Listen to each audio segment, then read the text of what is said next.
I'm all red and splotchy. I just did a news interview. Anyway, that's a thing I do sometimes with all the like stuff I do. So an update. In the months of July, August, and September, I recorded maybe 10 YouTube videos. I began editing quite a few of them. I never finished editing any of them. I was not happy with any of them. I read a lot in July, and every time that I've tried to do a wrap up for what I read in July, it's turned out really long and rambly. It just was hard. I don't know. It was a summer. So, last week, I was semi-officially diagnosed with ADHD. Which I'm honestly not shocked, but I'm having a harder time wrapping my brain around it than I expected to. I know a lot about ADHD, a lot. I was a behavioral health professional for years. My spouse has ADHD. I've dealt with ADHD and autism and neurodivergence in both my professional life and my personal life for decades. And now that I look at me and my patterns and my habits, it makes complete sense. I think what I'm struggling with, this is gonna sound so stupid, it feels stupid.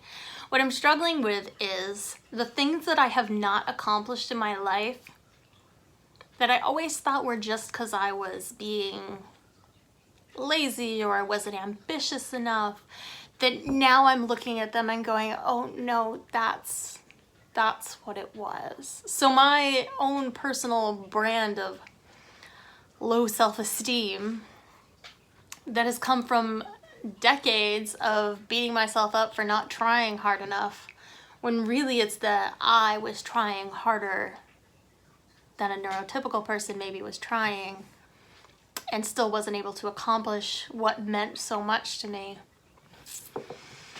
And now I have to figure out how to accomplish those things anyway. I'm not a person who is okay with like just accepting this as a limitation. That's not me. That's never been me. That's never going to be me. But now I'm struggling with figuring out how I'm going to accomplish the things I want to accomplish regardless of this factor that is making it more complicated for me to accomplish those things. And top of that list is finishing one of my novels. In the last 15 years, I have begun, and in one case completed, at least a first draft of 4 novels. Hot chocolate. I have begun and completed the first draft of 4 novels. I have all of one first draft. No, I've begun 4. I have all of one first draft. I have about half of 2 first drafts. And then the one I'm working on now, which I have entirely outlined. And I have about, I think, 13,000 words of it written. So now I guess it's a matter of figuring out how, as a person who has ADHD and knows now that I have ADHD, so I know now what is getting in the way. Like all these years that I wasn't completing novels, the one that I gave myself a pass on was the one that I was working on in 2020. Okay, like 2020 was a year, right? And I've never felt bad about not finishing that one because of what was going on in 2020. This is like quite the mess I have going on over here. These are all bags of projects, knitting projects. Not even started ones. Those are like, I've sectioned off the yarn into what they're going to be. Anyway, I actually don't have a lot of half-finished knitting projects. Knitting projects I'm real good at finishing.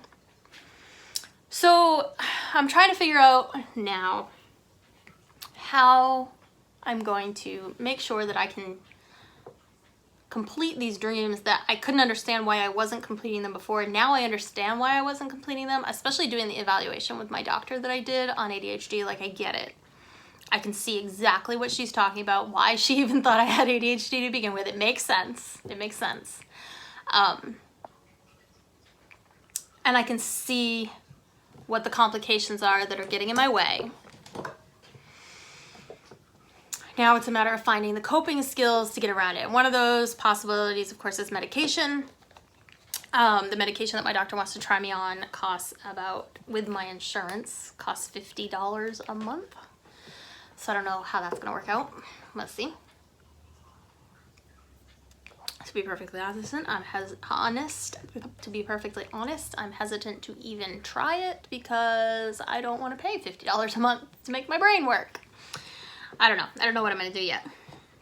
I'm looking at coping skills, reading a lot of articles about writers who have ADHD, all of that. One of the other things that has frequently come up that I've been processing a lot since getting that diagnosis is my stitching witch. They tell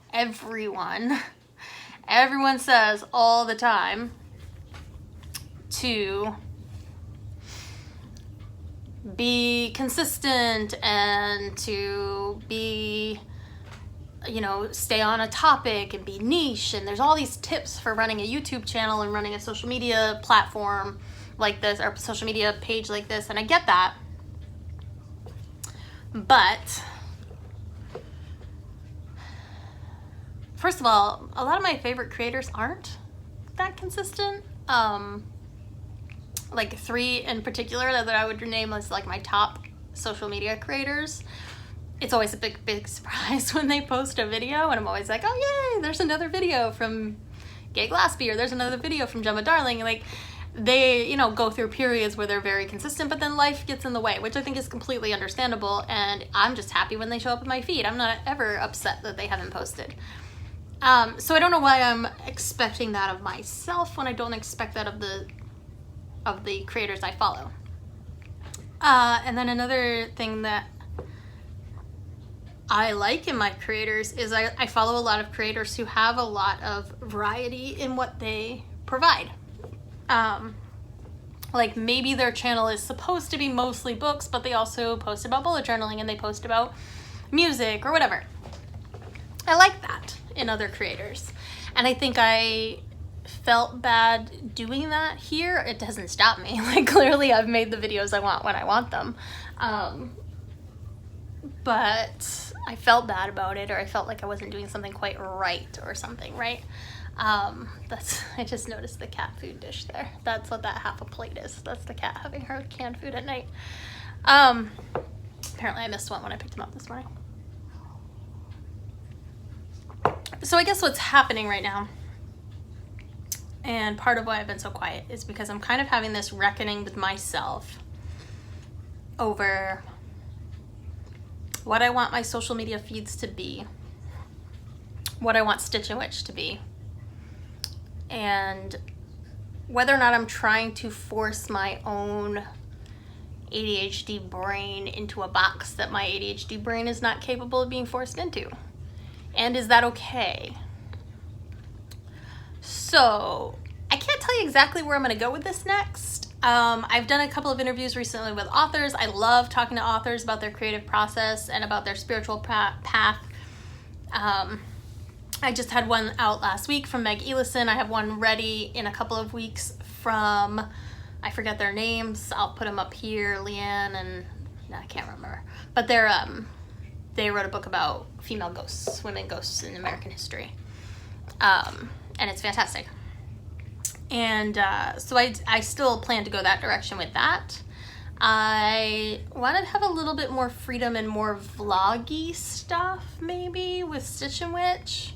I don't know, man. I don't know. I just don't know. That's all there is to it.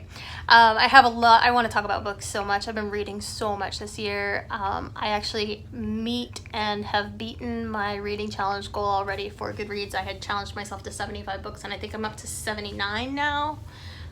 Probably 80 by the time I go to bed tonight, because I'm almost done with The Graveyard Book again by Neil Gaiman. It's my second time reading it. So yeah, I want to talk about books a lot. I think I'd like to do some videos that are like themed. Like, I started kind of playing around with that on TikTok. Books for witches or books for fairy tales, that sort of thing. So maybe you can expect some of that coming up. My bullet journal lately has been very haphazard, shall we say. I kind of dropped the theme thing. I dropped the theme there, picked it up in books. I don't know. I'm all over the place. And I'm learning that I have to be okay with the fact that I'm all over the place. So there will be stuff coming. I don't know exactly what it's going to entail. I'm still kind of wrapping my head around how it's all going to work together with YouTube, my podcast, and Patreon. I would like to make Patreon a more active thing in this Stitch and Witch world. I just haven't figured out how to yet. I would like to finish my novel. I would like to get a book proposal, 2 book proposals out that I've started actually. I just have a lot. I have a lot going on. So I just wanted to do a little bit of an update, tell you why I hadn't done a July and August wrap up.